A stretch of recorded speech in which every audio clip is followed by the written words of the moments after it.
कहानी की शुरुआत एक खूबसूरत पहाड़ी गांव से शुरू होती है। यहाँ माया नाम की लेडी रहती थी। माया का गांव इतना खूबसूरत था कि अक्सर ही बाहरी लोग गांव में घूमने आते रहते थे। आज भी दो बाहरी लोग घूमने आए थे और माया ने दोनों को देख लिया था। माया सुबह होते ही अपने काम करने लग जाती थी। वो हमेशा ही सबसे पहले प्रार्थना करती थी। आज भी वो अपनी प्रार्थना कर ही रही थी कि इसी बीच एक बंदा उसके पास आता है। इस बंदे का नाम सीमू था और माया पर उसकी गंदी नजर थी। माया को सीमू बिल्कुल भी पसंद नहीं था, इसलिए वो उससे ज्यादा बात भी नहीं करती थी। प्रार्थना के बाद माया नदी के किनारे बैठकर कपड़े धोने लगी। इसी बीच दोनों बाहरी लोग उसके पास आते हैं और उससे काली पहाड़ी का रास्ता पूछते हैं। बाहरी लोगों में एक लड़का और एक लड़की थी। माया दोनों को काली पहाड़ी का रास्ता बताती है, जिसके बाद वो दोनों पहाड़ी की तरफ बढ़ने लगते हैं। उनके जाने के बाद माया फिर से कपड़े धोने लगी। वो गाँव के लोगों के कपड़े धोती थी और बदले में उनसे पैसे लेती थी। दूसरी तरफ दोनों बाहरी लोग एक वीरान सी जगह पर पहुँच गए थे और मौका देखकर एक दूसरे का पानी निकालने लग जाते हैं। माया भी कपड़े धोकर अपने घर जा रही थी। रास्ते में वो जब दोनों को पानी निकालते देखती है तो वो भी गर्म हो जाती है और वहीं बैठकर अपनी उंगली का इस्तेमाल करने लग जाती है। कुछ देर बाद माया अपने घर के काम कर रही थी। माया के पति का नाम नोआ था।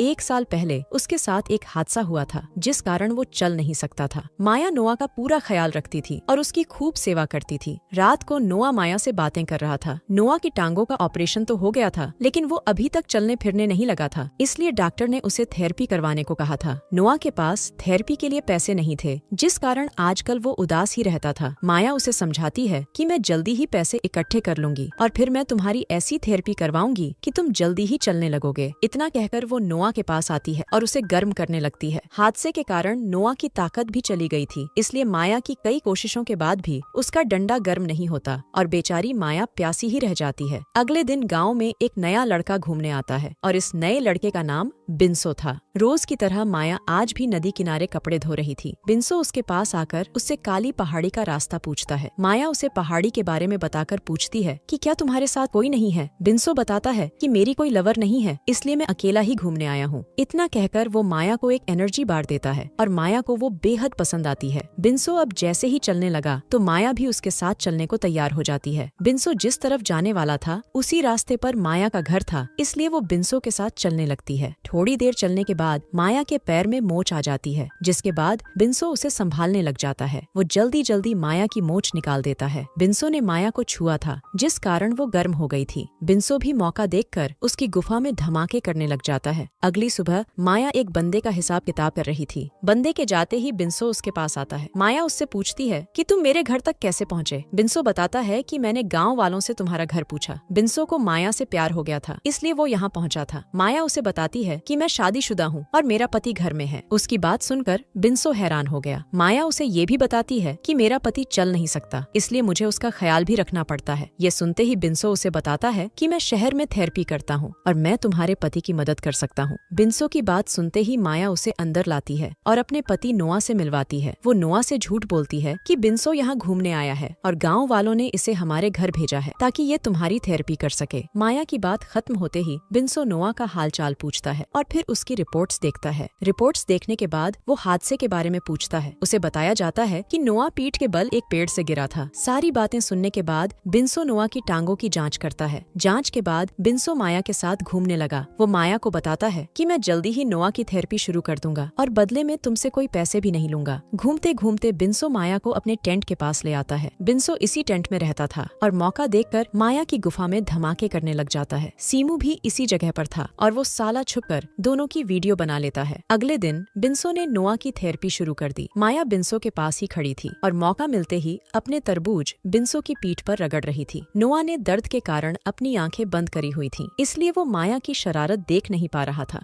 थोड़ी देर बाद माया नदी किनारे कपड़े धो रही थी और इसी बीच सीमू उसके पास आता है। वो आते ही माया को वही वीडियो दिखाने लगता है जिसमें माया बिंसो का पानी निकाल रही थी। वीडियो देखकर माया गुस्सा करती है, लेकिन साले सीमू पर कोई असर नहीं होता। वो माया से कहता है कि अगर तुमने मेरा पानी नहीं निकाला तो मैं ये वीडियो तुम्हारे पति को दिखा दूंगा। माया उसे समझाने की कोशिश करती है कि तुम गलत कर रहे हो, मगर सीमू उसकी बात नहीं सुनता और उसकी गुफा में धमाके करने लगता है। सीमू ने माया की मजबूरी का फायदा उठाया था, जिस कारण माया पूरी रात सो नहीं पाई थी। अगली सुबह बिंसो फिर से नोआ की थेरेपी कर रहा था। उसकी थेरेपी ने जादू की तरह काम किया था, जिस कारण नोआ धीरे धीरे चलने लगा था। थेरेपी के बाद नोआ आराम करने चला जाता है, जबकि बिंसो माया से बातें करने लगता है। बातें करते करते दोनों इतने गर्म हो जाते हैं कि घर के बाहर ही एक दूसरे का पानी निकालने लग जाते हैं। रात को नोआ को नींद नहीं आ रही थी। शायद वो माया से कोई बात करना चाहता था, लेकिन माया को नींद में देखकर चुप था। अगली सुबह बिन्सो फिर से नोआ की थेरेपी करने लगा। थेरेपी के कारण नोआ चलने तो लगा था, लेकिन फिर भी वो ज्यादा खुश नजर नहीं आ रहा था। रात को माया बिन्सो के पास थी। बातों बातों में बिन्सो उससे पूछता है कि जब तुम्हारा पति ठीक हो जाएगा तो हम दोनों का क्या होगा। माया उसे बताती है कि मेरे पति का डंडा काम नहीं करता, इसलिए तुम जब भी गाँव में घूमने आया करोगे तब हम दोनों मजे किया करेंगे। बिन्सो को माया से प्यार हो गया था, इसलिए वो उसे अपने साथ शहर लेकर जाना चाहता था और वहीं शादी भी करना चाहता था। दोनों अभी बातें कर ही रहे थे कि इसी बीच दोनों के पास सीमू आ जाता है। सीमू इस वक्त नशे में था। वो आते ही दोनों को बुरा भला कहता है। इसी के साथ वो बिन्सो को सब बताता है कि मेरे फोन में तुम दोनों की वीडियो है। बिन्सो को उसकी बात पर यकीन नहीं था, इसलिए सीमू उसे वीडियो दिखाता है। सीमू अब फिर से माया की गुफा में धमाके करना चाहता था, और वो भी बिन्सो के सामने ही। माया उसकी बात मानने को तैयार नहीं थी, जिसके बाद सीमू को इतना गुस्सा आता है कि वो साला अपनी गन निकाल लेता है। गन देखकर दोनों बेहद डर गए थे। सीमू बिन्सो को एक तरफ करता है और माया को कपड़े उतारने को कहता है। सीमू नशे में था और उसके हाथ में गन भी थी। हालातों को देखकर माया अपने कपड़े उतारने लगी। उसके गोल गोल तरबूज देखकर सीमू उस पर टूट पड़ता है। सीमू सब कुछ बिन्सो की नजरों के सामने ही कर रहा था। बिन्सो माया की मदद तो करना चाहता था, लेकिन सीमू की गन उसकी तरफ ही थी। इसी बीच कोई पीछे से आकर सीमू को मार देता है। सीमू को मारने वाला नोआ ही था। नोआ यहाँ माया को देखने आया था, क्योंकि उसे पता था कि माया और बिन्सो का चक्कर चल रहा है। दरअसल जब माया और बिन्सो घर के बाहर ही मजे कर रहे थे, उसी वक्त बिन्सो ने दोनों को देख लिया था। माया को बिन्सो के साथ देखकर वो दुखी तो बहुत होता है, लेकिन माया की खुशी के लिए वो चुप कर जाता है। बिन्सो में ताकत नहीं थी। वो चाहकर भी माया की प्यास नहीं बुझा सकता था, इसलिए उसे बिन्सो के साथ देखकर भी खुश था। नोआ ने दोनों को बता दिया था कि मुझे सब कुछ पता है, लेकिन मैं माया की खुशी के लिए चुप था। नोआ के मुंह से सच जानकर दोनों बेहद शर्मिंदा होते हैं। दोनों को पता था कि उनसे गलती हुई, इसलिए दोनों अपनी गलती सुधारना चाहते थे। अगली सुबह बिन्सो अपने घर जाने वाला था। जाने से पहले वो नोआ से माफी मांगता है, क्योंकि उसने उसकी बीवी के साथ चक्कर चलाया था। बिन्सो के माफी मांगने के बाद ना तो नोआ कुछ बोलता है और ना ही माया कुछ बोलती है। दोनों को चुप देखकर जैसे ही बिन्सो जाने लगा तो नोआ उसे रोककर कहता है कि तुम्हारे कारण मैं चलने लगा, इसलिए मैं तुम्हारा धन्यवाद करता हूँ, लेकिन आज के बाद यहाँ कभी मत आना और ना ही कभी माया से मिलने की कोशिश करना। नोआ की बात सुनकर बिन्सो कुछ नहीं बोलता, क्योंकि वो उसकी बात मानने को तैयार था। वो नोआ से हाथ मिलाता है और फिर वहाँ से जाने लगता है। उसके जाते ही माया नोआ का धन्यवाद करती है, क्योंकि उसने उसकी गलती माफ कर दी थी। वो समझ गई थी कि उसे दुनिया का सबसे अच्छा पति मिला है, जो उसकी खुशी के लिए चुप हो गया था। वैसे जब से नोआ चलने लगा था, उसके डंडे ने भी काम करना शुरू कर दिया था। कहानी के आखिर में दोनों पति पत्नी खुश रहने लगते हैं और नोआ माया की प्यास भी बुझाने लगता है। इसी के साथ इस कहानी का यही अंत हो जाता है। हमारी वीडियो देखने के लिए बहुत बहुत धन्यवाद। अगर आप ऐसी ही वीडियोस के दीवाने हैं तो प्लीज मेरे चैनल को जरूर सब्सक्राइब करें। मिलते हैं अगली वीडियो में, तब तक के लिए नमस्कार।